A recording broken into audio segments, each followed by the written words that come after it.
All right, Councilmember White, you've been joined by Council Members Trayon White, Brianne Nadeau, and Henderson.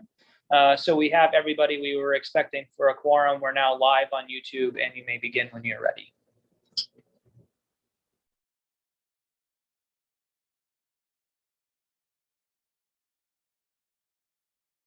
You're on mute, Councilmember White. It was my best opening ever. Thank you, Councilmember Henderson. I first started by thanking my colleagues, committee colleagues for being here. I'm excited about the 4 bills that we have on the agenda.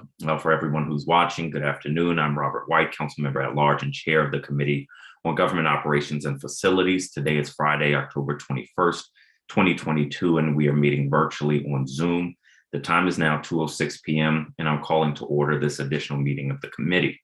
We have a quorum consisting of at-large Councilmember Christina Henderson, Ward 8 Councilmember Trayon White, and Ward 1 Councilmember Brianne Nadeau. Today we have 4 permanent bills on our agenda. The first bill, 24-509, the Inspector General Oversight Consistency Amendment Act of 2022. This bill was introduced on November 10th, 2021 by myself and Council Members Bonds, Lewis George, Nadeau, McDuffie, Silverman, Che, and Pinto. This legislation is the permanent version of identical emergency and temporary legislation that has been in effect since last November.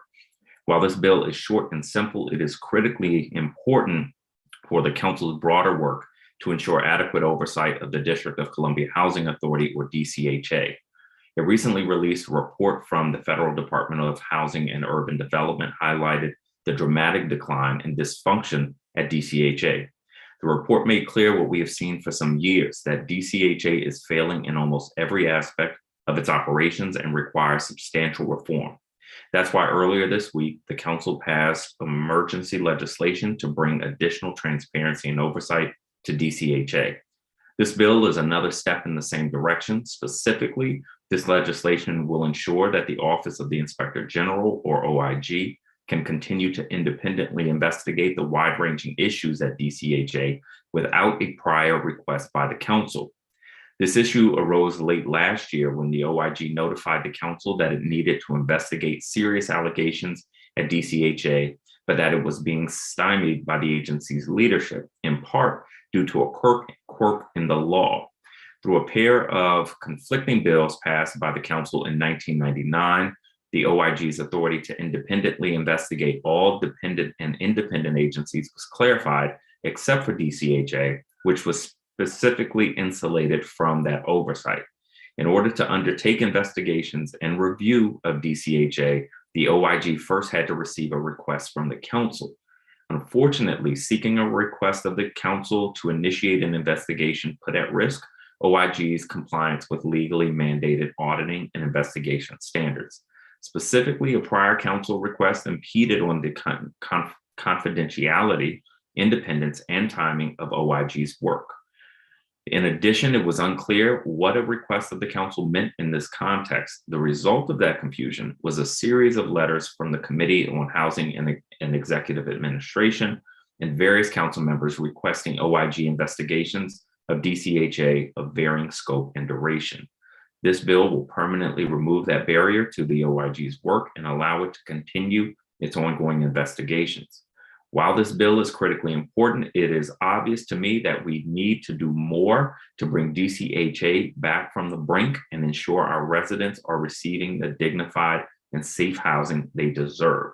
Is there discussion on Bill 24-509?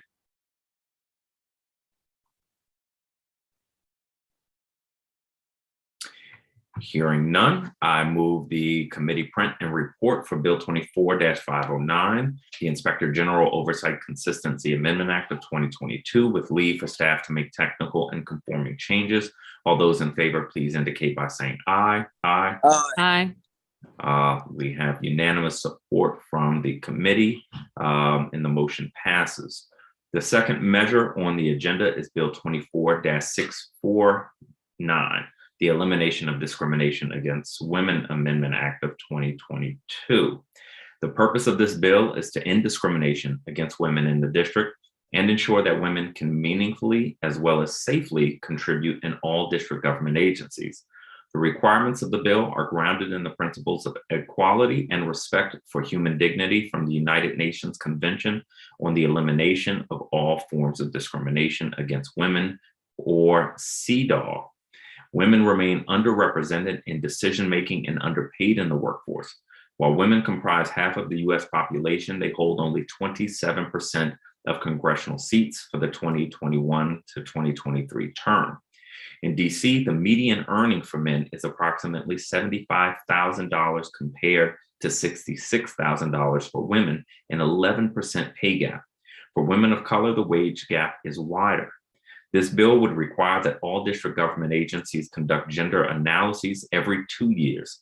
It would also require the Commission for Women to develop a citywide action plan to achieve gender equity and to provide training on gender equity and human rights to district government employees. I introduced this bill in January 2022 with the support of council members Che, McDuffie, Allen, Nadeau, Trayon White, Pinto, and Louis George. Then in June 2022, we held a joint public hearing with the Committee on Housing and Executive Administration. We received moving testimony with helpful recommendations on how to strengthen the bill and its implementation. Some of the key recommendations we incorporated include increasing the frequency of gender analyses, protecting personally identifiable information, clarifying the strategic purpose of the citywide action plan, and specifying the training that would best prepare district employees to integrate a gender lens into their work. The goal of the bill is to meet the needs of the diverse women, overcome gender bias, and end discriminatory practices. The implementation of this act will improve public policy, program design, and services for DC residents. What's more, adopting this bill will send a strong message that the district is committed to leading the nation on gender equity. Is there discussion on Bill 24-649? Hearing none, I move the committee print and report for Bill 24-649, the Elimination of Discrimination Against Women Act of 2022, with leave for staff to make technical and conforming changes. All those in favor, please indicate by saying aye. Aye. Aye. In the opinion of the chairs, ayes have it unanimously, and the resolution passes. Our third measure on the agenda is Bill 24-712, the Domestic Worker Employment Rights Amendment Act of 2022. This bill would make several meaningful changes for the benefit of domestic workers, that is, people whose workplace is someone else's private home. The bill is the subject of a sequential triple referral, first to this committee, then to the Committee on Labor and Workforce Development, and finally to the Business and Economic Development Committee. My team and I have worked closely with Labor Committee Chairperson Melissa Silverman and her staff, who will mark up the same committee print later today. They have taken the lead on Title I, the largest portion of the bill, which requires detailed contracts between the domestic workers and their employers to help avoid miscommunication and exploitation. They also wrote and refined Title III, which makes certain occupational safety laws applicable to the domestic work context. The reason we received a referral is because Title II of the bill would amend the Human Rights Act of 1977. As you all know, the HRA is, among other things, our workplace anti-discrimination statute. Ever since the council first passed the HRA, it has featured a provision that carves, quote, domestic servants, end quote, out of the protections of the law. This is simply wrong. Domestic workers deserve to pursue their livelihoods free from harassment and other forms of discriminatory conduct, just like other workers. The bill before us would help with that. Now, part of the reason we haven't marked this up sooner is that the Office of Human Rights raised some concerns about how various existing doctrines and exceptions available to commercial businesses don't necessarily map well onto a domestic setting. I deeply appreciate Director Kine and her team spending hours preparing testimony, reviewing reports, and meeting with my staff to try and find the best path forward. Experts at the National Domestic Workers Alliance, local practitioners with the Metropolitan Washington Employment Lawyers Association, the Office of the Attorney General, and our own in-house attorneys at the Counsel Office of the General Counsel also provided extensive and thoughtful input. After synthesizing all of their concerns and deliberating further with the Labor Committee, we're voting on a committee print with a narrow exception for domestic employers to treat employees as sex as a bona fide occupational qualification in order to protect certain privacy interests.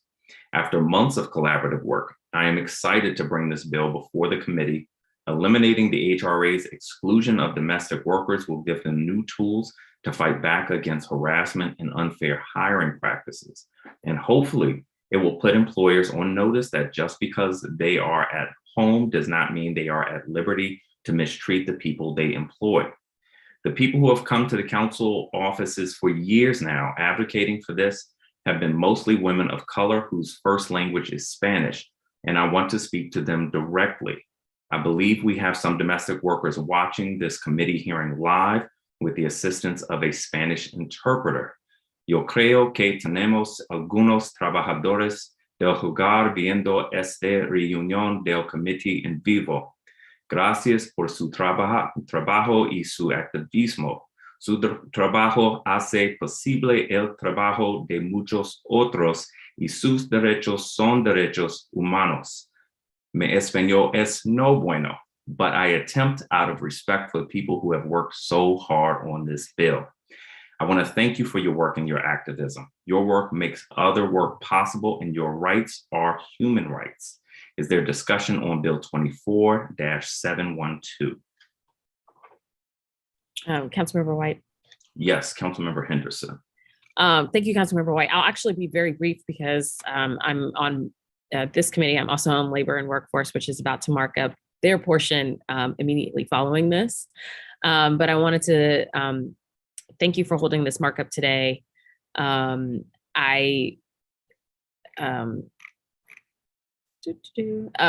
this population plays such an integral role for so many people in the district.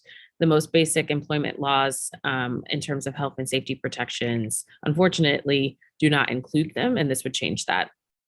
Furthermore, domestic workers, as you mentioned, are the only group of workers excluded from DC's Human Rights Act, an exclusion embedded in racist sentiments, and are also unjustly excluded. This group of workers are also unjustly excluded from DC's occupational health and safety laws as well. Domestic work is work, and domestic workers' place of employment are workplaces as well. And so I'm supportive of the tweaks that were made to ensure comprehensive protections, but also that the Office of Human Rights would actually be able to uphold this law and move forward. Special thanks to the National Domestic Workers Alliance for your tireless work to ensure that domestic workers in the district have a voice, and for bringing awareness to this issue on the local and national level. I also want to send a special thanks to the Committee on Government Operations, the staff for making the necessary changes to ensure equitable outcomes for domestic workers in the district. So thank you. Thank you, Councilmember Henderson. Is there further discussion? Hearing none, I move the committee print and report for Bill 24-712, the Domestic Worker Employment Rights Amendment Act of 2022, with leave for staff to make technical and conforming changes. All those in favor, please indicate by saying aye. Aye. Aye. Aye. Excellent. In opinion of the chair, we have a unanimous yes vote, and the resolution passes. The last measure on the agenda is Bill 24-785, the Greener Government Buildings Amendment Act of 2022. This bill would intensify our efforts to respond to the greatest existential threat of our time, human-driven climate change.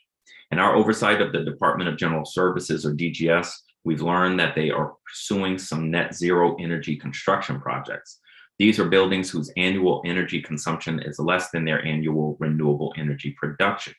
A few months ago, the council passed a bill that will require net zero energy compliance in all new or substantially improved commercial buildings by the end of 2026.